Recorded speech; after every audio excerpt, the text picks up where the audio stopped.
All right, welcome back to From A to Arbitration. And today we're going to talk about the issue and the remedy and the importance of those, okay? Now, before I get into that, let me tell you that I got a message this week from a gentleman, and he was saying, hey, I'm trying to collect this information for these joint statement grievance I'm filing, and I cannot find the Britain decision you're talking about, the one where Lou Drass was the advocate. And I was like, really?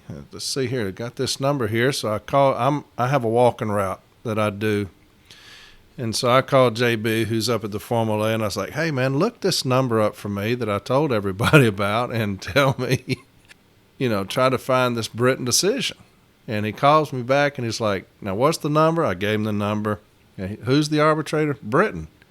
You sure about that? I was like, man, don't tell me I messed up. He's like, it's Bjork. It's Bjork. It's not Britain. It's Bjork. So I'm an idiot. But it's Bajork. That is the arbitrator. So if you look that up and you're thinking, what the hell's Britain? It's Bjork, not Britain.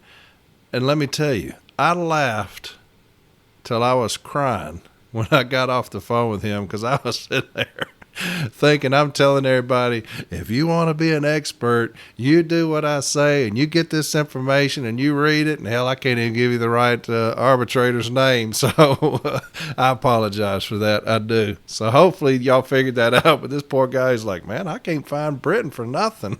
Well, that's because it ain't Britain. It's Bjork. So he's putting in his information request this week, I believe. So good luck to that gentleman going forward with that joint statement case. So I apologize to y'all if I caused y'all some headache on that. It's Bjork.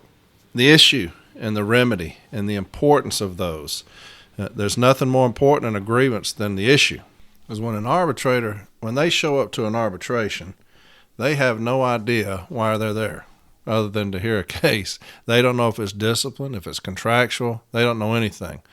So they'll sit down and you'll notice them. They'll be flipping through the case file before we get started. And they're just familiarizing themselves with the case file. Okay, I got a removal. So that means that management's going to go first. Things like that. So the issue is absolutely critical, because we're going to be telling the arbitrator, hey, this is what we believe management violated. We're going to show you how they violated it, and here's what we're going to request because of them violating it. Okay, so the issue and the remedy is absolutely critical in a case. I'm going to give you an example of a case I've got coming up here of the issue and the remedy. And if you're a new steward, these things take time. They take time. And so we need to make sure, like I've always said, you have your core group, 4 or 5 people. If you want to message me, and I'll help you. But make sure we get that issue right, and then make sure we get that remedy to reflect that issue every time. Here's an issue and a remedy I'm going to read to you. And this is what I'm talking about, the importance of the issue and the remedy reflecting the issue. Here's the issue.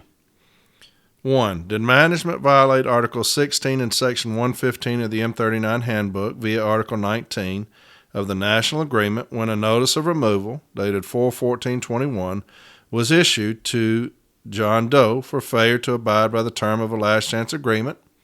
And if so, what should the remedy be? Number 2. Did management violate Article 16.5 of the National Agreement when they failed to give grievance city letter carrier John Doe a 30-day written notice of charges against him and either stay on the job or stay on the clock? And if so, what should the remedy be? Number 3. Did management violate Article 15.2 when Supervisor Jane Doe at Informal A did not have authority to settle the grievance? And if so, what should the remedy be? Number 4. Did management violate Articles 17 and 31 of the National Agreement, Step B decision, gives the number there, and arbitration award, gives the number there, by failing to give union information in a timely manner? And if so, what should the remedy be? Number 5. Did management violate Articles 17 and 31 of the National Agreement, Step B decision has the number there. Arbitration award has that number. And M document 988 by failing to give the union information that was requested, and if so, what should the remedy be? Number 6, did management violate Article 16A of the National Agreement when they failed to perform proper review and concurrence, and if so, what should the remedy be? So, experienced shop stewards, when I'm reading that, did y'all notice anything wrong? What article did we forget? Let me read this one again. Number 4, did management violate Articles 17 and 31 of the National Agreement? Step B decision, which means we've already got something on this now. And arbitration award, now we've got an arbitration award on this, by failing to give union information in a timely manner. So we've got past decisions on this, where the management has violated 17 and 31 by not giving us information in a timely manner. So what should we include in that remedy if we're going to show an ongoing violation? Article 15. Article 15. I cannot get you an escalated monetary award or attempt to get you an escalated monetary award if we omit Article 15. Right? What about this one? Did management violate Articles 17 and 31 of the National Agreement? Again, the Step B decision. Again, an arbitration award. And 988 by failing to give the union information that was requested, and if so, what should the remedy be? How about Article 15? We missed it on that. Also, anytime you have a noncompliance of a signed grievance settlement, whether it's a B-team decision, an arbitration award, anytime you have that, make sure that you're putting in there M1517. M document 1517. 1517 is the Donahoe letter, right? And I'm going to get into issues as far as noncompliance. We're going to get into an entire episode on that, okay?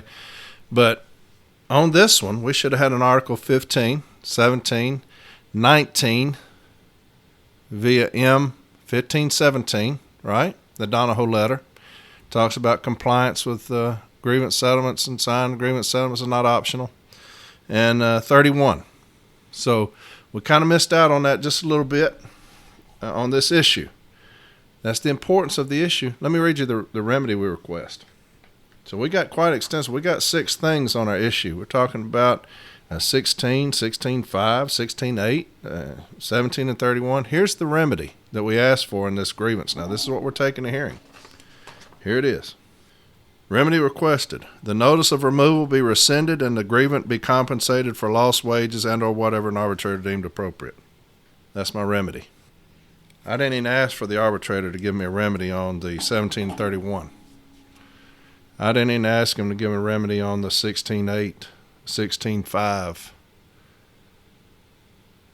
Now, how is an advocate going to arbitration and argue that? If I'm management, I'm going to say, Mr. Arbitrator, they didn't ask for a remedy on 1731 now. They didn't ask for a remedy on 16.5 or 16.8. They just want them brought back and made whole. So if you decide against management here, if you decide that we violated the contract, we have to be held to that remedy. So we ask that you not recognize 1731 or 16.5 or 16.8. That's what they're going to say. So you put me in a bind here when I go to arbitration.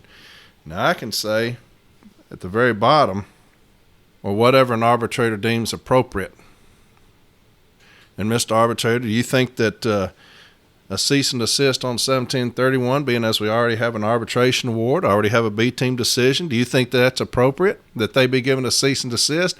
Because we left it in your hands right there when we said that. When we say whatever an arbitrator deems appropriate, that's what we're talking about. So if you feel like it's deemed appropriate that they cease and desist on that, we're going to ask you for it. So we can kind of get it in like that maybe. But be very careful with your issue and your remedy. Anything that you can prove, put it in your issue. If you cannot prove it, do not put it in your issue. If you're going by these pre-made templates, and they're good, especially for new stewards. I'm not going to knock any pre-made template because shop stewards, especially new ones, need those. They're an incredible resource there to help. Make sure that you're reading your issue on these pre-made templates. What is your issue on them? How did I prove that issue? Do my contentions prove that issue? If they don't put it in there. Don't put it in your issue, okay? It's important because as an advocate, I'm going to have to explain that. All right? Another thing, and I talked about this last week, the yellow jackets, when you get on management, they're going to do everything they can to get you off of them. I'll give you an example on that. I had a joint statement case in Cleveland, Mississippi, a great case. And we had an arbitrator who did not believe in the joint statement. She ruled, she's from the West Coast, and she had about 10 out in the West Coast. She denied every single one of them. And so, we're already up against it a little bit. But in this situation, the supervisor assaults the shop steward. He grabs her arm. She falls on the ground. She's screaming. He leaves bruises on her arm, scratches on her arm. She calls the police, the ambulance. They come out. And so management removes this supervisor. They give him a notice of removal. They're removing him from the Postal Service. And the district manager, he issues this removal. And it's some of the most damning language. I mean, he's on and on and on. This will not be tolerated. You have no business at the Postal Service. You're removed immediately, all these things. And so we still go forward with the grievance, right? We still go forward with the grievance. They hand us this removal notice, and they say, hey, it's a moot point now because we removed the supervisor. Luckily, we didn't buy it. We went forward with the grievance. Before the arbitration, this removal goes to MSPB, the one that management issued this supervisor. It goes to MSPB. And they're in mediation. They don't even make it to the judge. They're in mediation, and the Postal Service brings him back with a letter of warning. Now think about that. Brings him back with a letter of warning at mediation. He doesn't even go to the judge. It's in mediation where they're sitting down. What can we do? Well, we'll bring you back with a letter of warning. All of that was a guise. It was a charade. And that's what I told the arbitrator. It was something to get us off of him. And she found him in violation of the joint statement. It was the first one. We were lucky. But when you initiate a joint statement case, when you're turning in these requests for information, and management knows that you have them, whatever action they take on this supervisor or manager, do not consider it. You can put it in the file if you want to, but do not give up. Do not stop. Keep going. Keep going. They're doing what they can to get you off of them. It's the yellow jackets. They're doing what they can to get you off of them. Do not stop because they are low down sorry is what they are. They are trifling individuals that are in management. I've seen horrible things that they cover up. They're legitimately dishonest, disloyal, trifling individuals that work in management. Now, there are some great people in management. There are. I've had some fantastic managers. But when you get to a certain level, they are legitimately dishonest. So don't give up. Don't stop, okay? Also, in the previous episode, I talked about that template where I put in there the 17 and 31 and also addressed the union and management's closing briefs, post-hearing briefs for the Snow case. And the arbitrator issued a decision. That decision is C35441. 35441. And that would be handy to put into your case file. If they give you these relevancy letters, if they give you a relevancy letter, and this gentleman, I told y'all, as soon as you ask for discipline, you're going to get one. And this gentleman reached out to me. It was an outside agency, but they sent him a relevancy letter. Anytime you start asking for discipline on management, you're going to get a relevancy letter, okay? As long as you explain why you need it, I'd file a 1731. I would get Arbitrator August decision 35441. 35441, and she discredits the relevancy letter. And she finds management guilty of that by not providing us information. So 35441, get that. and put that in your file when you file a 17 and 31 if you get a relevancy letter, okay? Let's get into the issue and the remedy on a joint statement case. And you're going to see where we're going to tie in all this information. I told you we're going to tie it all up into a nice little bow on this package that we're going to have an arbitrator to get rid of this manager. We're going to tie all these things up that I told you about into this issue and remedy. And you're going to see how we're going to do it. The neat thing about these two cases, the second case out of Clinton, Mississippi, and you'll see it when you pull it up. That's C number 35122, 35122. And you never know who you're helping, okay? But I was delivering mail. Like I said, I have a walking route. And I get a phone call, and a gentleman introduces himself, and he is from the APWU. And he's reaching out to me, and this is the Clinton case, the one where the arbitrator removed this manager for a period of 2 years. And he's asked me, is this Corey Walton, the advocate for this case? Yes, sir, it is. Well, I'm with the APWU. We're from National. Or it's the business agent one. I can't remember. But it's a business agent. He's from National. He's like, hey, I just want to talk to you about the case file, about the case. He's like, because we use this case in our training, this decision. And so I told him, I was like, you want to get Hattiesburg. Get Hattiesburg, the one that Jason actually did. That one is 33831, C33831. I said, get that one as well, because that one is a masterpiece. And so he talks to me about it. He's like, yeah, we do all of our training on this decision. And I said, well, I appreciate you reaching out. And he's like, just wanted to reach out to you and let you know.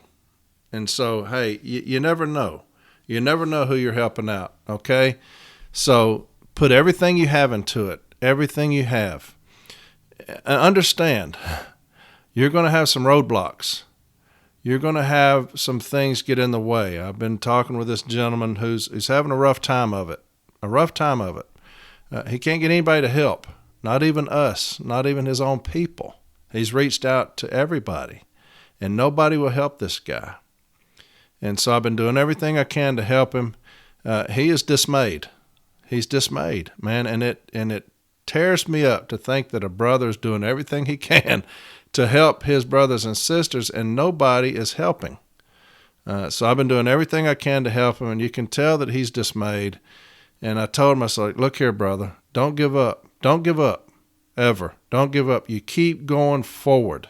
Keep going forward, because there'll be some tumultuous times as a shop steward. I'm telling you, as a Formal A, there'll be some hard times on you where you get some decisions back that will crush you.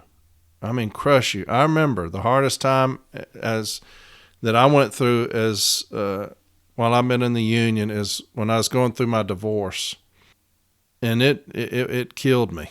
It killed me. I've got 3 kids. They're all grown at the time, but still, I've been with their mother for 27 years. Going through that divorce absolutely devastated me. During that time, I'm an advocate, and I've said this before. I've had 140 arbitrations, 140. I have lost 39 of those. I lost 8 in a row. 8 in a row while I was going through my divorce. 8 arbitrations in a row. You want to talk about devastated? And I felt like I was doing the same thing. I was preparing the same way. I was doing everything the same way. And 8 decisions in a row I lost. And of course, what do I think? Maybe you don't have it anymore. Maybe you've lost it. Maybe you don't have that edge, that desire, that passion. Maybe you've lost all those things. Maybe we need to reconsider what we're doing here. And reached out to some friends, and they're like, hey, Cat, we're not going to entertain that. We're not going to entertain it. But, and thank God that I didn't, because, I think we've done well. We've done well in arbitration, and I love it. I love arbitration, but I told my business agent, if I ever feel like that I'm not giving it my best, I'm going to step down from it, because I'm not going to hurt my brothers and sisters because I don't have it anymore. But anyway, all that to say this, look, you're going to have some hard times. You're going to have some things go against you. Don't give up. Don't give up. Ever. Keep fighting and keep learning. I've lost removals in arbitration that have absolutely devastated me. Put on great cases. The poor, the grievant is just, I legitimately thought that they were innocent and proven that, and have lost and just crushed. But I'll never forget, and I'm getting way off topic here, but anyway, this is for free. There's a gentleman that I respect greatly was talking one time about the storm. And he's like, in life, just like every day, when you see the storm and the storm is coming, what do?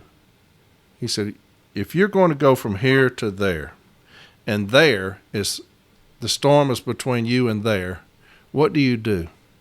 He said, you can't turn around and run from it because you'll never get there. You cannot turn around and run from it. He said, try to go around it. Who knows how long that'll take? The best thing to do when you're going through a storm is go through the storm. No matter what life does to you or throws at you, pull up your shirt collar and go through the storm. Keep going. You're going through a divorce? Keep going. Keep fighting. Keep moving. Go forward. You've lost some removals? Keep fighting. Keep going. Keep going. Your own people won't help you out? Man, keep going. Keep going through that storm, and I promise you'll come out the other side. And when you do, wipe your shirt off, put a smile on your face, tell the big man thank you, and keep on going, okay? Look, you're going to go through some hard times as a union representative. You are. You're going to lose coworkers that you've done everything humanly possible to help them, and you're going to lose them, okay? Keep going.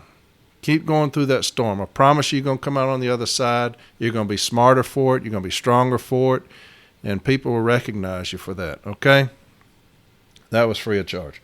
Let's talk about some issue statements and some remedies. That was for that gentleman that I've been talking to. He's been on my heart. He has. I don't like to see my people disgruntled. I know that it happens, but he's been on my heart, and so that was for him and me. Let's talk about the issue on a joint statement case, okay?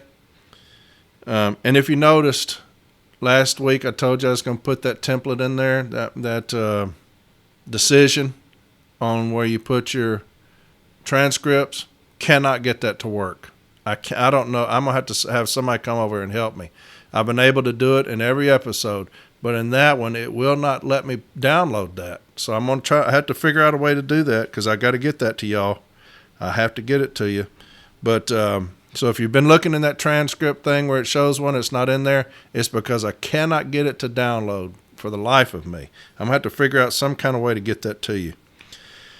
But anyway, here's the issue. And this is Hattiesburg. Okay? This is the one where the arbitrator, she removed this postmaster from supervising letter carriers forever. And we're still tracking him. We're still firing him up a little bit. But here's the issue, okay? And see if you can recognize these things that I talked about last week. All right? Issue 1, did management violate the joint statement on violence behavior in the workplace? The Postal Service policy on workplace harassment. Remember that? Told you how to get that.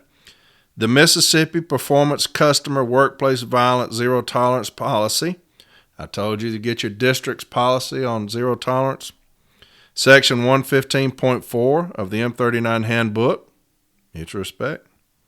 And Section 665.24 of the ELM. Remember that language? It sounded similar to the joint statement language. Article 14, 15, and 19 of the National Agreement by the environment that was created at the Hattiesburg Downtown Station, and if so, what is the remedy? Okay? So you got 14, 15. I told you about that language there that incorporates the joint statement. And 19, of course, 19 incorporates the M39 handbook, the ELM, and things like that, okay? Number 2, and you're going to get this decision, so I'm not going to redact anything because you're going to get this decision. It's for everybody to see. Did Jeremy Hanners violate the joint statement on violence behavior in the workplace?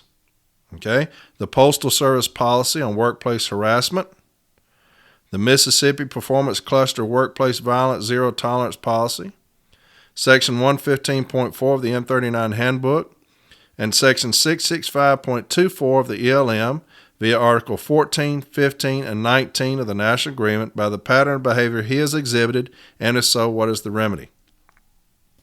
You're probably thinking, well, that's the same thing as number 1. Number 1, I'm going after everybody. Supervisors, upper management that has let this guy go on and on and on with his behavior. We're going for everybody. Okay? Number 2, we've called you out by name. We're going after you specifically because that's why we're there. Number 3, did management at the Hattiesburg installation violate Article 15.3 of the National Agreement, along with Postal Service Policy Letter M1517? Remember we talked about that? By failing to comply with formalized settlement for grievance, gives the grievance number, and if so, what should the remedy be?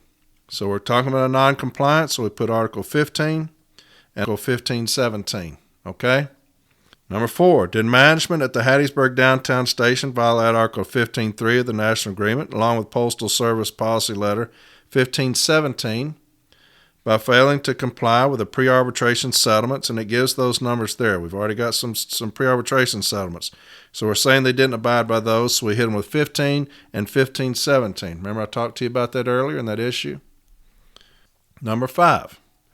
Did management at the Hattiesburg Downtown Station violate Articles 15, 17, and 31 of the National Agreement by failing to furnish relevant requested information to the union in a timely manner? And if so, what should the remedy be? So there's your issue. Covered just about everything that we talked about except those briefs and the snow decision. You don't need to put those things in your issue. Those things are to support the arbitrator's authority, right? So there's your issue. We went after all of management. We went after the individual manager. And then we had some other things in the issue statement, 17 and 31, because they didn't give us information in a timely manner. Let me tell you about Hattiesburg. This is the case here. This is the issue. My business agent sends a team into Hattiesburg. Me, Cliff Stoddard, Jason Ashley. We go down there and we meet with some individuals. Had a rough start, a bumpy start. And so one of these days I have to tell you about it more in depth, but I'm not going to do it now because it was a bumpy start to this. We ran into some roadblocks immediately and got through those, and it's just like something you see in a movie. You know, we'd get these letters, contact this person here. They know some things. You know, we called this individual, this supervisor, had written a statement against management, and she leaves the Postal Service, moves up north, and somebody gives us her number, says, hey, call her. So I messaged this lady, and I introduced myself. I said, we're down here on this manager, and you've written a statement. She's like, I remember him well, and he's the reason that I left. I said, well, you didn't say that in your statement. You just said management. I said, were you talking specifically about this individual? Yes, I was. I said, do you mind writing me an email saying that the statement that you wrote on this date was specifically concerning this manager by name? Don't mind it at all. So she did that. So things started falling into place for us. We had a great case file. Cliff and I would go to the station, and we would interview carriers. We were downstairs. They had an upstairs where everybody worked. They had a break room downstairs. And then this huge room is an old post office, this huge room, nothing in there. Well, when we were interviewing carriers, these these people kept popping their head in this in this door here, and we'd look over there. Can we help you? And they're like, "Are you here about the manager?" It was a couple. I said, "Yes, ma'am." "Can we give you a statement?" I said, "Well, absolutely." And so the rule carriers were the ones doing that. The rule carriers gave us statements against this manager. And so Jason actually was back at the hotel we were staying at, and he was steady writing contentions, steady typing contentions, getting these things ready. And so that's how that went down. We take this to arbitration, and the arbitrator obviously ruled in our favor. But here's what she says, and here's your remedy, okay? We asked for cease and desist on those things. Here's what she says. As a remedy, the union requested multiple recompenses for the harm suffered by the employees in Hattiesburg. The following 10 of the 14 original requests shall be granted. So we had 14 original requests. And here's what she says. Management at the Hattiesburg Downtown Station shall cease and desist, violating the joint statement on violence behavior in the workplace via Articles 14, 15, and 19 of the National Agreement. That's money. That's the bingo. When they find management violated the joint statement. Ultimately, we wanted to get rid of them, but if I can get an arbitrator to say you violated the joint statement, that's step one of getting you removed. That's a big one. Number 2, management at the Hattiesburg Downtown Station shall cease and desist violating the Postal Service's policy on workplace harassment via Articles 14, 15, and 19 of the National Agreement. Remember that? Postal Service's policy on workplace harassment. Remember I told you how to find that last week? So she found them in violation of that. Management at the Hattiesburg Downtown Station shall cease and desist violating the Mississippi Performance Cluster Workplace Violence Zero Tolerance Policy via Articles 14, 15, and 19. So there's your district zero tolerance policy. Telling them to cease and desist violating that. Management at the Hattiesburg Downtown Station shall cease and desist violating sections 115.4 of the M39 Handbook via Articles 14, 15, and 19 of the National Agreement. So she's including 14 in all of these, which is beautiful. So now management has to cease and desist violating Article 14 forever. So there's section 115.4, mutual respect, right? Management at the Hattiesburg Downtown Station shall cease and desist violating section 665.24. Remember that language? Sounds similar to the joint statement of the ELM via Articles 14, 15, and 19 of the National Agreement. Management at the Hattiesburg Downtown Station shall cease and desist violating Articles 17 and 31 of the National Agreement. Those are beautiful. I love them. Branch 938 shall be paid a lump sum of $500 for management's violation of Articles 15, 17, and 31 of the National Agreement and M1517. Number 8, Manager Jeremy Hanners shall be immediately removed from his managerial position at the Hattiesburg Downtown Station. Management shall place Mr. Hanners in a position to be decided by the Postal Service and Mr. Hanners. The location shall be outside of any post office in Hattiesburg, Mississippi. He also shall not be allowed to supervise managed city letter carriers directly or indirectly based on a history of ineffective employee communication, which has led to decreased morale and an overall perception of harassment among letter carriers in the offices that he has managed. Caution should be used in the placement of this manager to ensure that the position meets with Mr. Hanner's current skills and abilities and will not adversely affect the working conditions of other employees that may be subject to Mr. Hanner's supervision.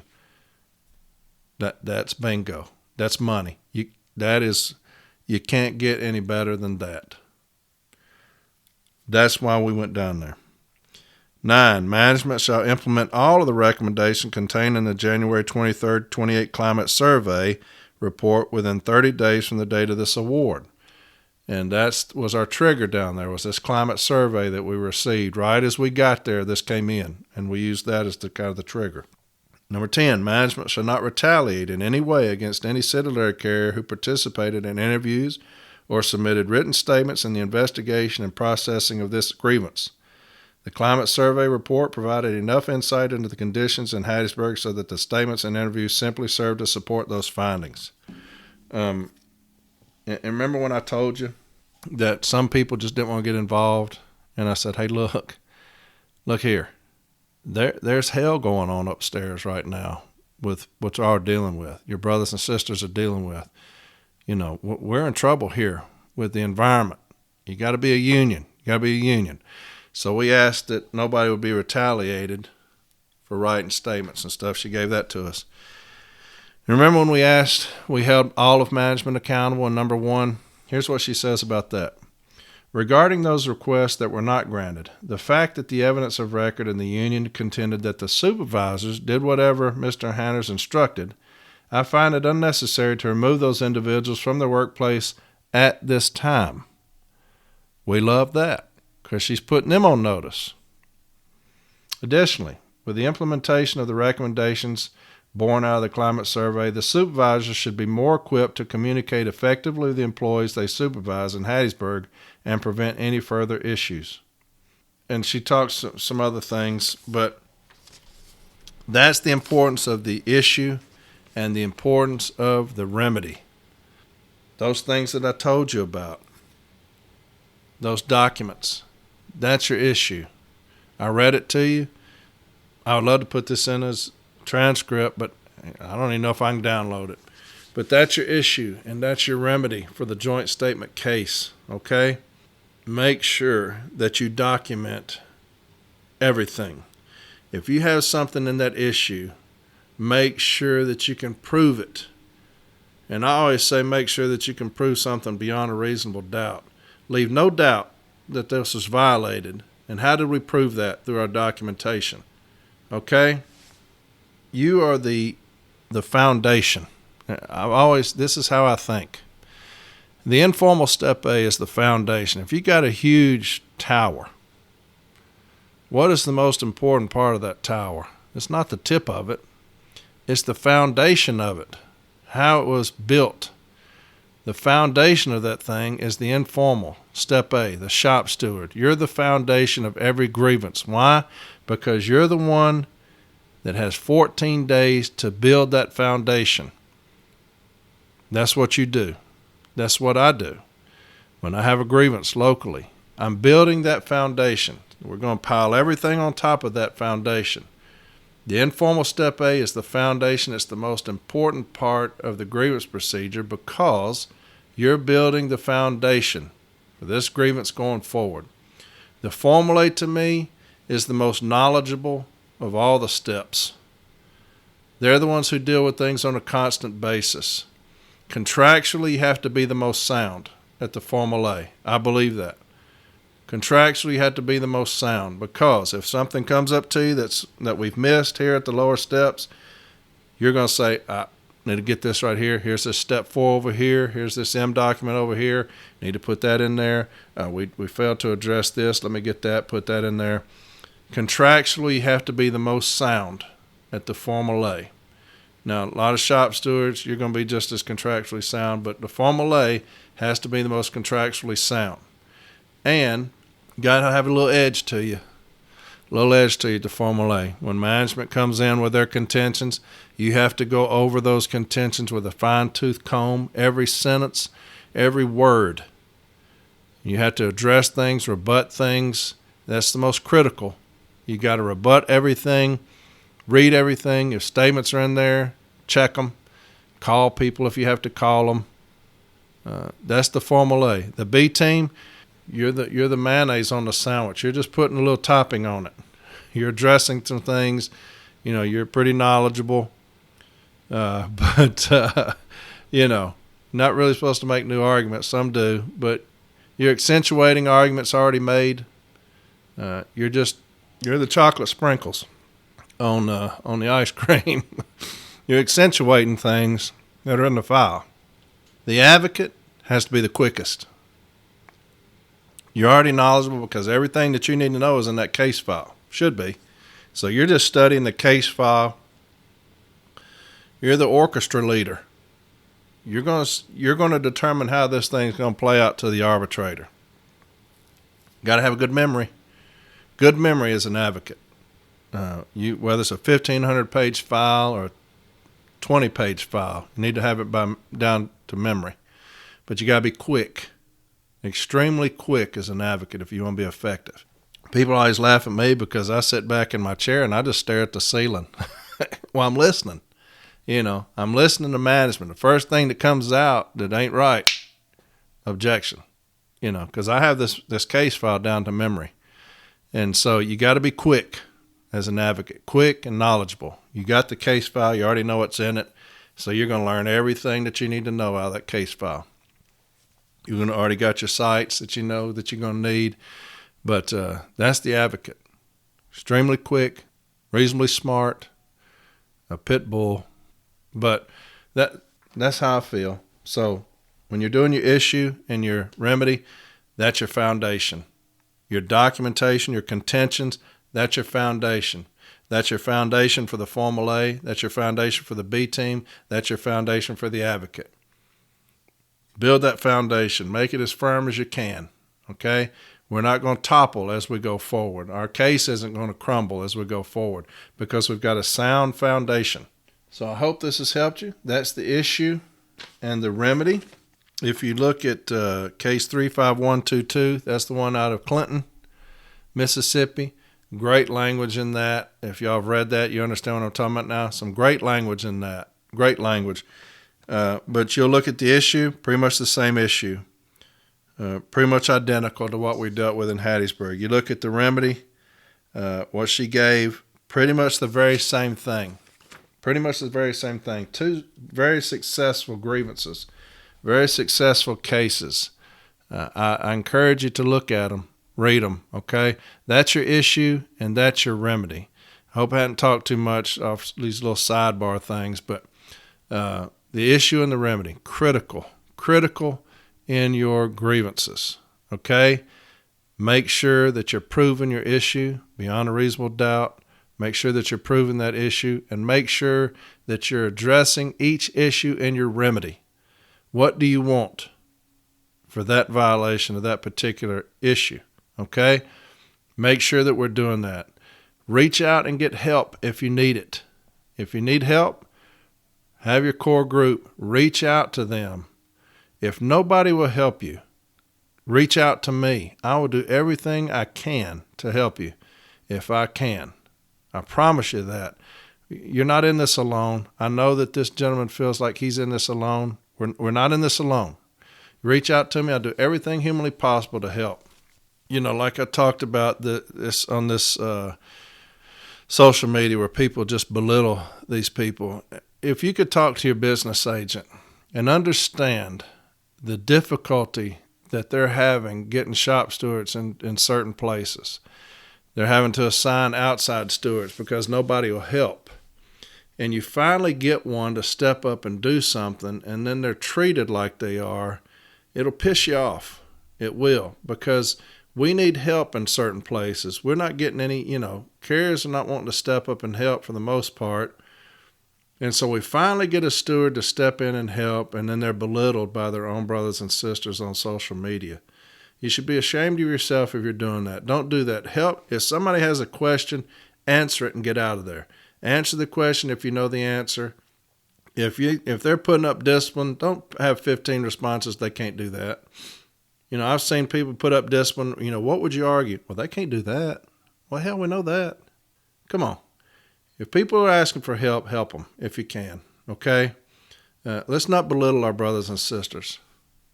That's another soapbox. But anyway, that's your issue and your remedy for the joint statement, all right?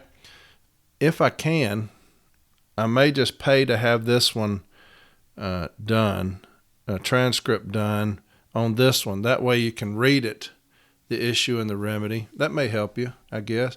If you get those cases, let me tell you, if you get those cases, get the C numbers, it'll have the issue in it.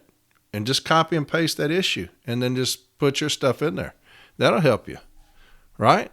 Just go to those case files. Go to those decisions and Arbitrator August's decision for Hattiesburg and Clinton and pull up those decisions and just copy and paste that issue. Change the names, change the installations. That'll help you, right? Do that. Anyway, this is your issue and this is your remedy. Next episode, Now next, I got to go out of town for 2 weeks. I got to go do some things for regional training, and then I got to go. We're going down to a certain place on another unruly supervisor. I'll be gone, but I'm going to try to come back and do this on Sunday, next Sunday, okay? I'm going to try to come back and do one for you on Sunday.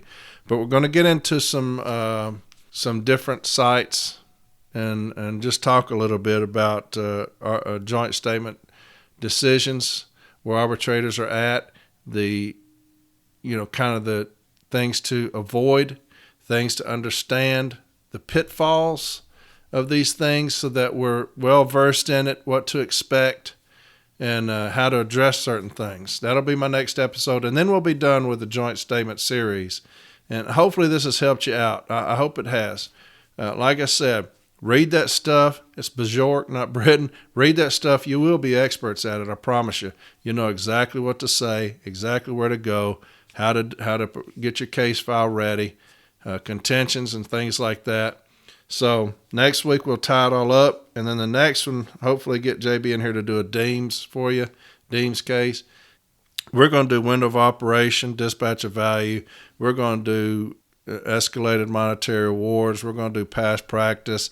I'm going to try to cover everything for you, everything that I can, okay, so that these things will be kind of cataloged and in these episodes, and you can go back if you got new stewards saying, anybody know Article 5? I'm going to have a very detailed Article 5 for you on down the line. But so we'll just keep this thing going.